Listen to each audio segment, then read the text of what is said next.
Seja bem-vindo ao podcast Pão e Vinho. Aqui a sua vida será edificada. Para saber mais sobre a nossa família, acesse nossas redes sociais, @Pão e Vinho Ministério. Fique agora com a palavra e até a próxima. Abra sua Bíblia comigo, lá em Lucas, capítulo 24.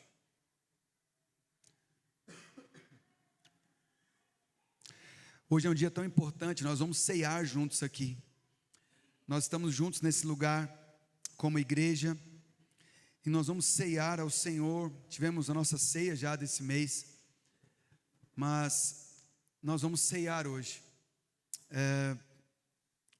entendendo que aquilo que o Senhor fez por nós precisa ser celebrado e precisa ser marcado a data de hoje nas nossas vidas, amém?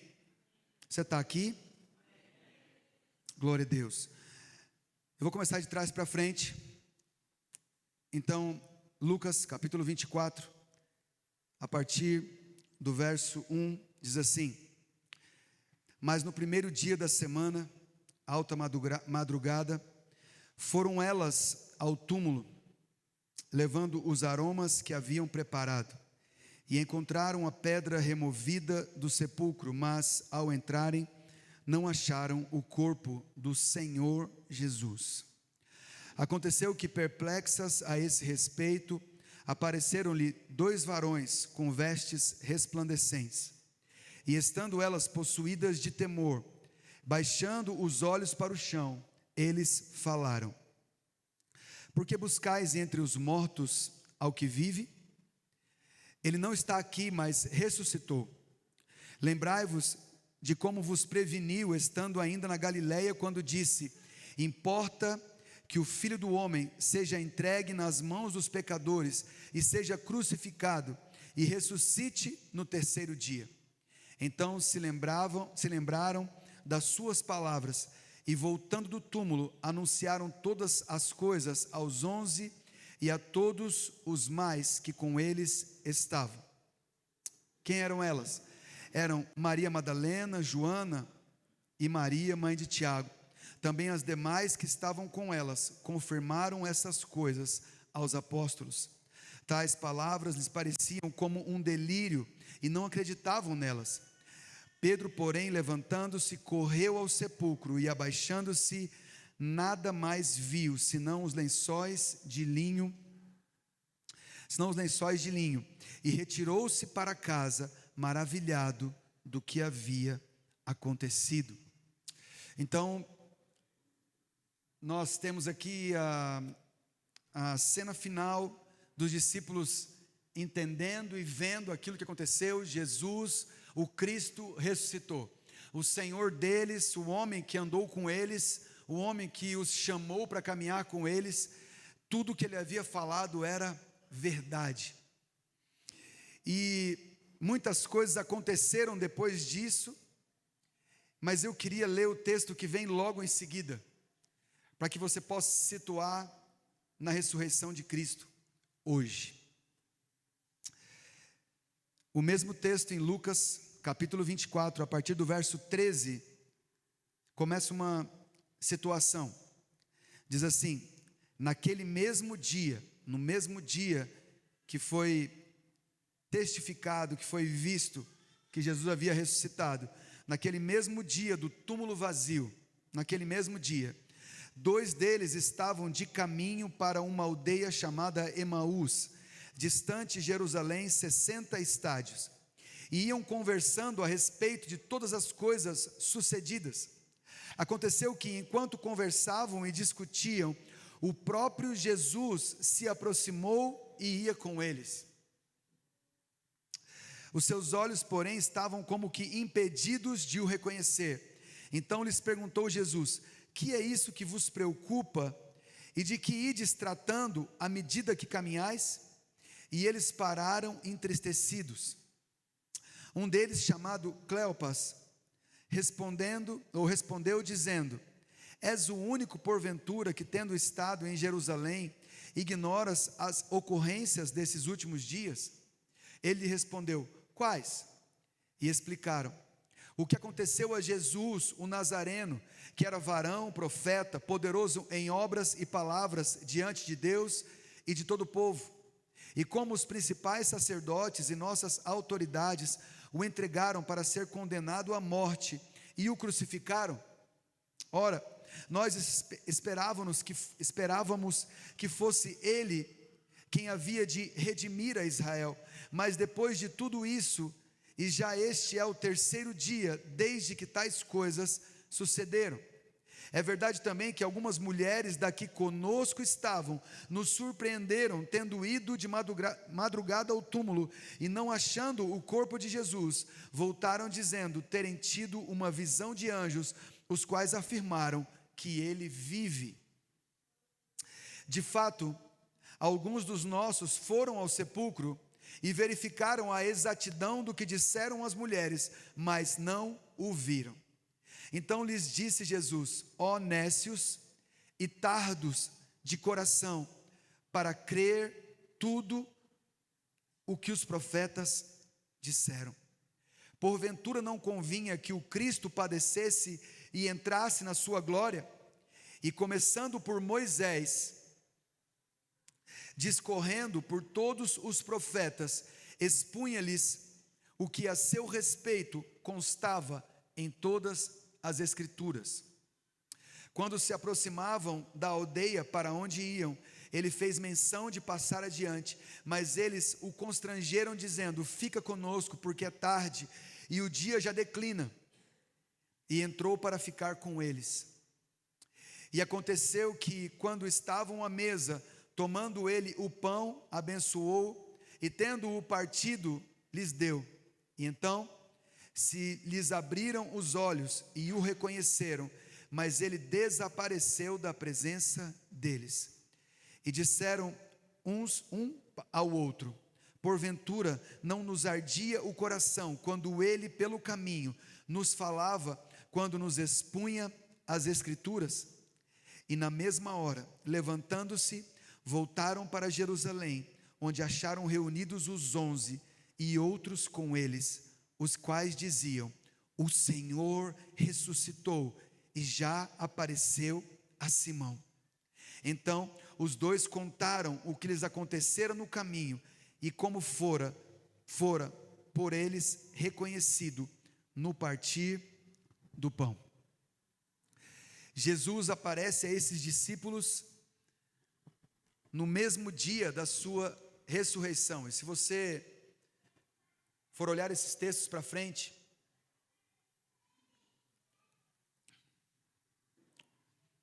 você vai ver o quanto importante foram as aparições de Jesus para os seus, para testificar aquilo que ele havia falado.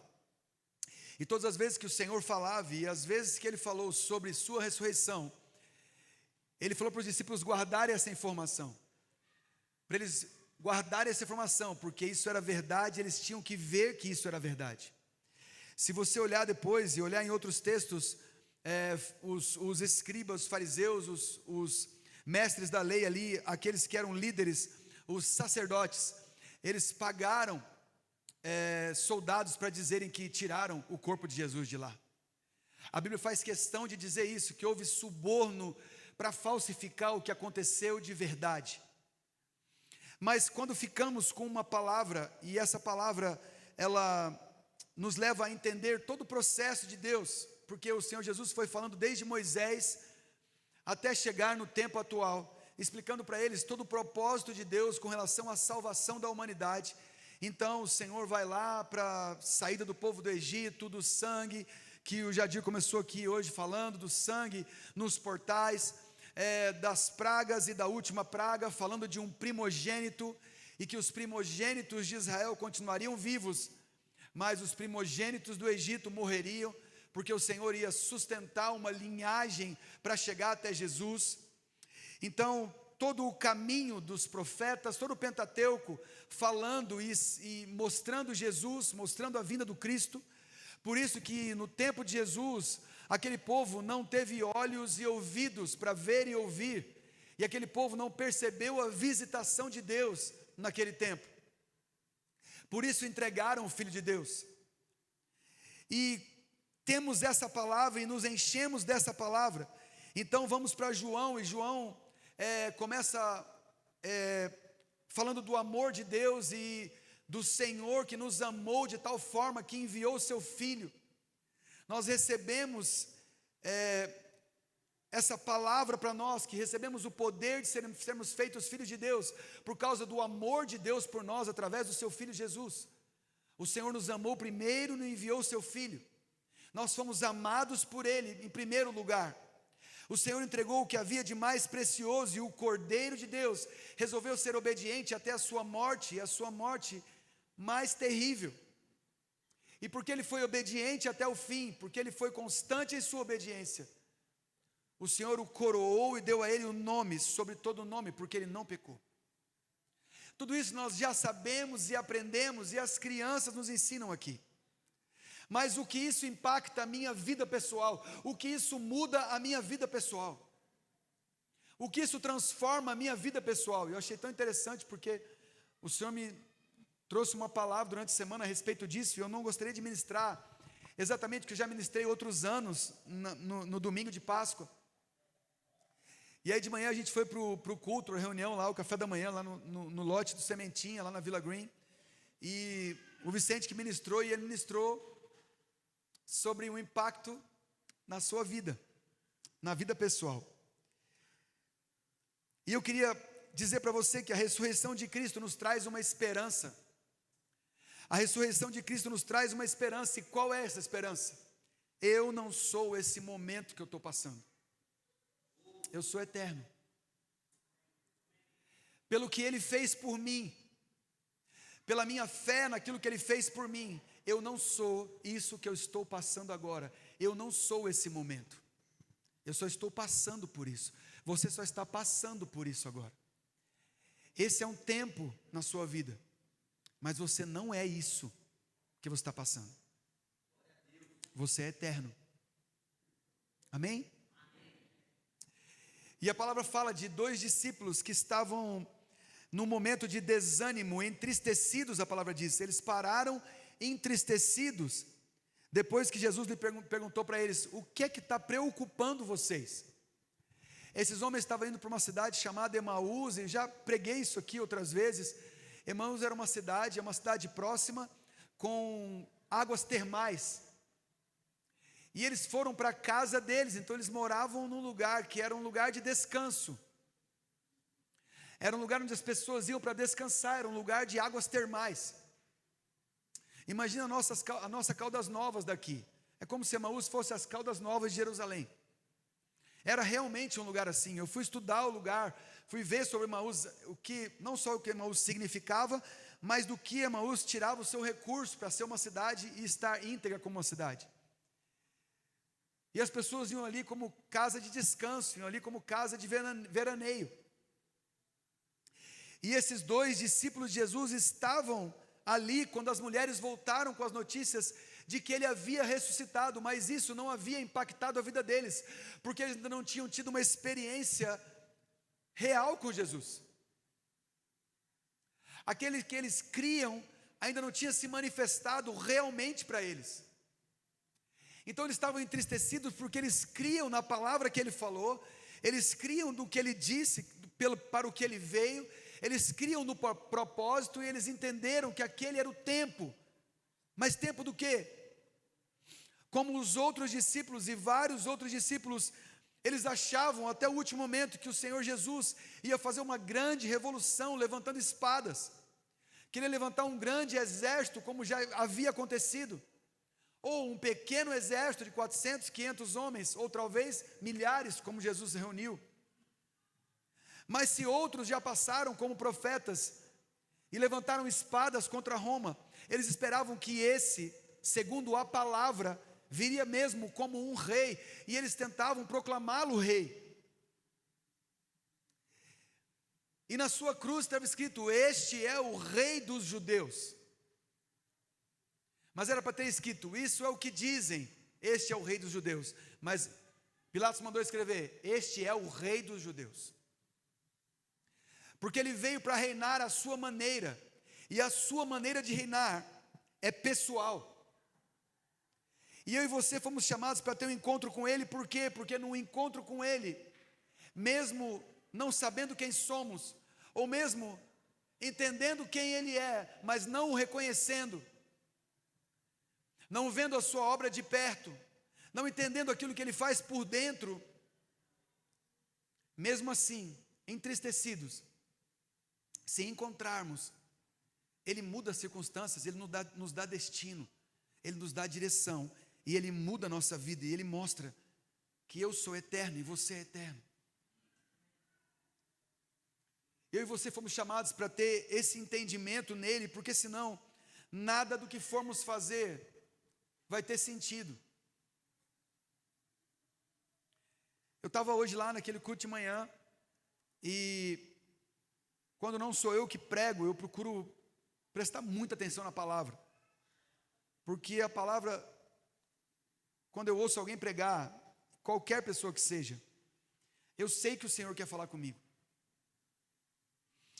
E teve um momento que você estava pregando, e ele falou assim, e está escrito aqui.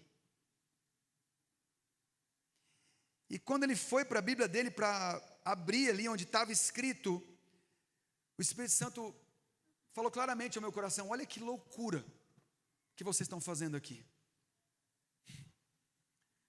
Vocês estão declarando palavras, porque vocês creem naquilo que está escrito. E quando ele falava, eu fiquei, Senhor, não é só no que está escrito, é porque tem vida no que está escrito. Tipo, não é porque eu estava querendo explicar para Deus o que Ele mesmo estava me falando, não era isso. Mas é porque eu precisava afirmar isso. Tem vida no que está escrito porque eu creio. E as experiências que eu tenho precisam ser experiências como esses homens tiveram. Senhor Jesus, eles estavam com Ele e disseram, será que você é o único que não está entendendo o que está acontecendo? E Ele, o que está acontecendo? E eles expuseram a tristeza do coração deles, eles expuseram tudo que estava pendente no coração deles com relação à fé deles. Porque quando eu olhei para aquela palavra, e o Vicente pregando e falando da palavra, está escrito aqui, está escrito aqui. Claramente eu entendi. Isso tem tanto valor, isso tem tanto poder, isso é tanto verdade, que isso se manifesta mesmo aonde nós vamos. Aonde você for, isso aqui que está escrito vai se manifestar em você, você crendo. E Ele morreu por mim e por você, para nos fazer filhos. E filhos precisam de direção do Pai. E direção do Pai vem através da vida do Espírito nessa palavra e na sua palavra. Nós não somos presos por essa palavra, nós não estamos debaixo dessa palavra, mas nós caminhamos sobre essa palavra. É por isso que o Senhor disse que faríamos milagres maiores do que Ele fez. E é por isso que nessa palavra não cabem os milagres que Jesus fez. A própria palavra diz, se fosse para escrever todos os milagres, tudo que Ele fez, não teriam os livros na terra. Então o que esses caras falaram aqui, talvez foi o que ficou mais emblemático, mais importante, aquilo que eles viram, que todos viram juntos. Tem muita teoria sobre isso. Mas o que importa é que se fosse escrever tudo o que Ele fez, não teriam livros para escrever, não teriam folha suficiente para escrever. Eles não teriam condições de colocar tudo que eles viram. Porque as experiências com Ele, com a palavra, elas testificam tudo que nós cremos. Então eu e você precisamos lutar e chorar e sorrir e viver e sofrer e se alegrar, sempre próximos dessa palavra. Eu e você precisamos fazer tudo isso caminhando com essa palavra, porque vai chegar um momento em que Ele vai nos convidar para ir à mesa, e eles acham que eles o convidaram para ir para a mesa. Eu tenho certeza, eles acham que eles convidaram Ele para ficar, eles encontraram com Ele, mas Ele os buscou. Ele era o Cristo ressuscitado, Ele não precisaria voltar para dois homens desanimados. É porque essa palavra para esses dois homens desanimados não vinha só para eles, mas eles eram testificação de que ele estava vivo, de que eles tiveram uma experiência com ele. E a experiência com ele fez com que dois homens desanimados, voltando para casa, desiludidos da vida, sem entender o que estava acontecendo, sem um destino, com a sua identidade abalada, quem nós somos? Discípulos de um cara que morreu. Ele não vinha para salvar esse povo, ele não vinha para conquistar tudo, ele não vinha para derrubar Roma. Mas os principais sacerdotes e as autoridades o entregaram para ser condenado à morte e o crucificaram. Nós esperávamos que fosse ele quem havia de redimir a Israel. Ele ia trazer remissão para um povo todo, todo um sofrimento, toda uma luta, toda uma perseguição, tudo aquilo que aquele povo tinha sofrido a sua vida inteira. Aquele homem veio para redimir. Só que eles entendiam que aquilo ia ser feito com lutas e espadas, não ia ser feito com o próprio homem de Deus, ia ser feito com ele mesmo. E ele deixa todas as pistas, e ele conta todos os segredos possíveis, e ele fala o que dava para falar, porque no final dos evangelhos, já falei isso aqui também, no final dos evangelhos ele começa a apontar para o Espírito Santo, porque tinham coisas que eles não iam entender, mas uma coisa eles entenderam: o Cristo ressuscitou, está vivo, e está entre nós, porque Ele enviou o seu Espírito. Toda a obra da cruz para me salvar e te salvar, para me remir, para te remir de todos os pecados, toda essa obra, para que eu e você comecemos um relacionamento eterno com Ele. Tudo isso para que eu e você possamos povoar um lugar preparado para nós. Tudo isso para que eu e você pudéssemos viver uma vida aqui conforme o Senhor planejou para que a gente vivesse. A palavra chama Jesus de o segundo Adão, porque existia uma obra para ser cumprida naquele jardim, existia um cultivo para ser feito naquele jardim, e quando o homem caiu, o homem foi expulso daquele jardim, e não pôde mais entrar, ficou faltando uma obra de adoração na terra, ficou faltando uma obra de cultivo na terra, ficou faltando uma obra de vida na terra. E eu e você, nascidos de semente pecaminosa, talvez nós não tenhamos ainda pleno conhecimento, não vou falar certeza, porque não é, que aí eu estou trabalhando com a minha própria fé, e não é isso que eu quero dizer, mas talvez nós não tenhamos a plena consciência daquilo que é caminhar na presença dEle, de verdade, naquilo que é ser estabelecido como filho de Deus, e caminhar no Espírito de verdade, conforme foi planejado naquela cruz. Eu e você fomos chamados para caminhar nesse Espírito, eu e você fomos chamados para deixar que Ele apareça na nossa vida, para que a gente possa fazer o que esses discípulos fizeram. Eles iam para suas casas tristes, para descansar de toda a tensão que eles passaram, tristes para descansar e talvez esquecer, ou talvez murmurar a respeito daquilo que eles queriam ver, mas não viram. E o Senhor revela para eles no caminho tudo o que a palavra de Deus apontava para Ele mesmo, mas Ele se revela quando o pão é repartido, e eles entendem que o Filho de Deus foi repartido como um pão à mesa, que eles entendem de verdade que aquele sangue foi derramado por eles, que eles entendem que o que o Senhor Jesus fez foi para a eternidade, porque o que nós estamos vivendo hoje não é o que nós somos eternos por causa dele. Nós somos chamados para viver como seres eternos, mas nos preocupamos tanto com as coisas que estão acontecendo aqui. As coisas que estão acontecendo aqui nos preocupam, nos chateiam, nos irritam. Elas nos transtornam e elas mudam o curso da nossa vida, e não deveria ser assim. Nós deveríamos ser direcionados nesse lugar nessa terra pelo Espírito Santo, por causa de uma consciência da eternidade que está dentro de nós através do Espírito Santo. Eu e você fomos chamados para andar uma consciência tal do Espírito dentro de nós, que a nossa atitude seja: porventura o nosso coração não arde quando lemos essa palavra, quando o buscamos em comunhão, quando o adoramos, quando ouvimos a sua voz, quando nos expomos às Escrituras, às suas palavras, o nosso coração não arde.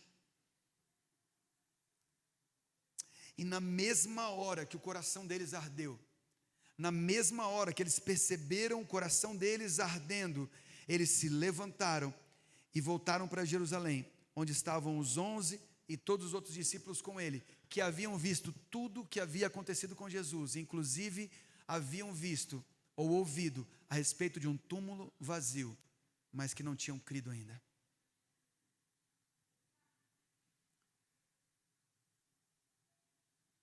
Eu e você precisamos compreender perfeitamente. Eu acho bem interessante. Nós fomos ao cinema ver a Última Ceia, esses capítulos do The Chosen, esses episódios. E é bem legal você ver algo bem feito, representando aquilo que foi o finalzinho ali do ministério de Jesus na terra. E o quão grave e o quão difícil era a situação desses discípulos depois que Jesus foi crucificado. Como estava o coração deles, o quão acuado eles estavam, e quão fugitivo eles eram, e quão escondido eles estavam andando nesse primeiro tempo aqui, antes de Jesus comissioná-los. Porque esse encontro desses dois aqui acabou os comissionando para eles estarem junto com os outros discípulos para testificarem o que aconteceu no caminho onde eles estavam andando. Acho interessante porque a palavra podia dizer: então os dois contaram, lá no versículo 35, o que lhes acontecera quando partiu o pão. Não, eles o contaram o que acontecera quando eles estavam caminhando. Mas não, eles contaram exatamente o que acontecera enquanto eles estavam no caminho e na hora deles partirem o pão. A minha vida normal, ordinária, enquanto eu estou no caminho, e o quanto eu percebo o Jesus operando na minha vida, o Cristo operando na minha vida.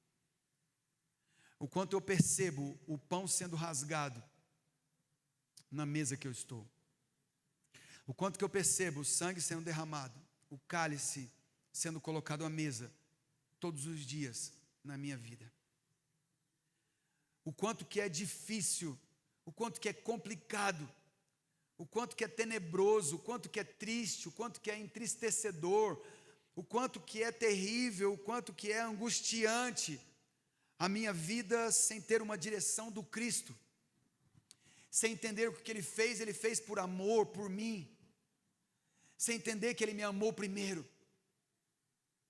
Então uma vida sem o entendimento de que ele me amou primeiro, ela fica totalmente sem sentido, e eu passo a viver só o meu tempo a caminho de Emaús. Eu passo a viver só o meu tempo que eu estou vivendo agora, e eu passo a me definir pelo que eu estou vivendo agora. E nós não fomos chamados para ser definidos pelo que estamos vivendo agora. Porque um filho pode estar em qualquer condição, ele nunca vai deixar de ser um filho. E é por isso que o general dos exércitos de Deus, que apareceu várias vezes no Velho Testamento, para homens, mulheres e profetas, Jesus Cristo, que é o Cordeiro, que morreu antes da fundação do mundo, ele também apareceu como o anjo do Senhor, como representando a presença de Deus, mas sempre como um general dos exércitos, como um homem poderoso de guerra.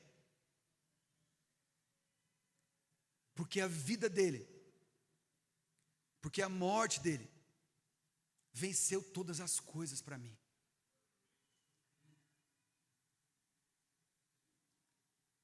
Porque a morte dele venceu todas as coisas para mim, porque ele fez tudo por amor. Porque ele se rendeu completamente por amor, se entregou completamente por amor. Então eu não tenho como viver de outro jeito. Eu só posso viver assim. E você erra, e eu erro, você falha, e eu falho. E nós somos imperfeitos, e ainda assim Ele continua nos amando. E um judeu não podia encostar num leproso. Mas Jesus, sendo judeu, encostou num leproso. Um judeu não podia, se ele fosse um santo, um homem de Deus, um fariseu, um homem conhecedor da lei, ele não poderia nunca sentar e comer e beber numa mesa com cobradores de impostos. Seria uma desonra. Ele nunca poderia ser visto conversando com pecadores em público. Ele nunca poderia ser visto se aproximando de uma prostituta.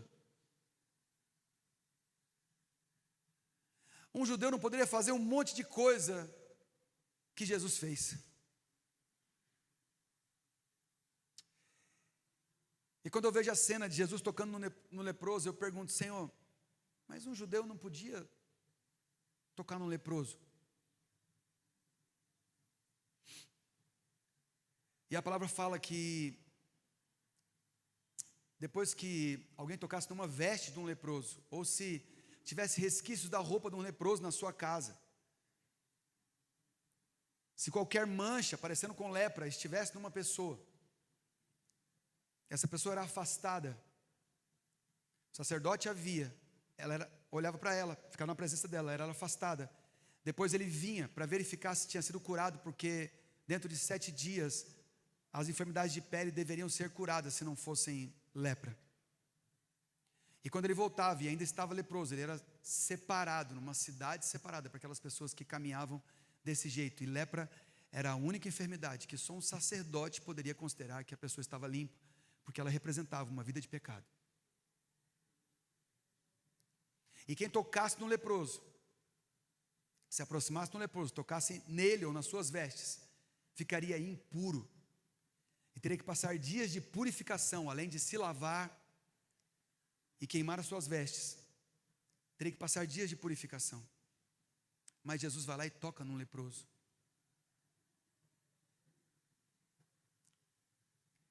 Só que a palavra de Deus declarava que ninguém poderia tocar em um leproso. Mas ela não declarava que a própria palavra poderia tocar em um leproso. E a própria palavra tocou em um leproso. E esse leproso teve que ser curado. Porque não era o homem Jesus tocando, era o Filho de Deus, a palavra viva, tocando no pecado. Quando Jesus é crucificado e tido como frágil, tido como alguém derrotado por aquelas pessoas, no reino do Espírito tudo já estava pronto, e Ele fez exatamente o que era necessário que Ele fizesse, que o Cordeiro se rendesse, para que eu e você pudéssemos reconhecê-lo na nossa vida até a eternidade. Então eu creio, eu Flávio creio, que nós não veremos a Deus quando formos para os céus, que a Bíblia diz que Ele habita num lugar inacessível, mas eu creio que nós veremos a Deus, Jesus Cristo, o homem. Eu creio que nós olharemos para o trono e veremos o Filho de Deus à direita do Pai, e aquele que é semelhante a nós reconheceremos Jesus.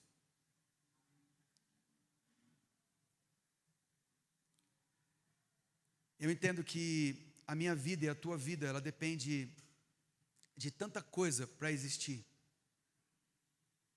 Eu entendo que uma gripe ou qualquer doença pode nos levar embora. Então, na verdade, nada disso mesmo importa. Nós tratamos da nossa saúde, nós nos cuidamos, nós queremos viver bem, nós queremos conquistar coisas, nós queremos viver a nossa vida. Mas na verdade, nada disso mesmo importa. se nós não reconhecermos Ele nesse caminho de tudo que nós fazemos. Eu e você precisamos reconhecer Jesus no nosso caminho, para que a cruz se manifeste em nós. Aqueles homens viram Jesus crucificado, viram os soldados tirarem ele da cruz, foram lá junto com as mulheres e viram o corpo que foi levado ali por José de Arimateia e preparado por ele. E como é que é o nome do sacerdote? Que teve com Jesus no lugar alto lá de noite? Nicodemos. Que foi preparado por José de Arimateia e Nicodemos. Eles viram tudo. Eles viram o corpo sendo retirado, eles viram o corpo sendo depositado. Depois as mulheres foram, eles viram que ele não estava lá. E eles precisaram encontrar com Jesus no caminho, para serem levantados em seus propósitos e entenderem que o que vale a pena, e tudo que vale a pena para nós aqui hoje, as coisas maravilhosas que o Senhor entregou para nós, nossas famílias, nossos filhos, nossos pais, irmãos, parentes, amigos, riquezas, bens, tudo aquilo que é bom para nós aqui, tem todo sentido se Ele estiver caminhando conosco. Tem todo sentido se o Espírito Santo puder direcionar todas as coisas de dentro para fora. Tem todo sentido se a cruz de Cristo chegou até a nossa vida. Aí sim, tudo faz sentido. Eu queria convidar você para se levantar. Nós vamos orar.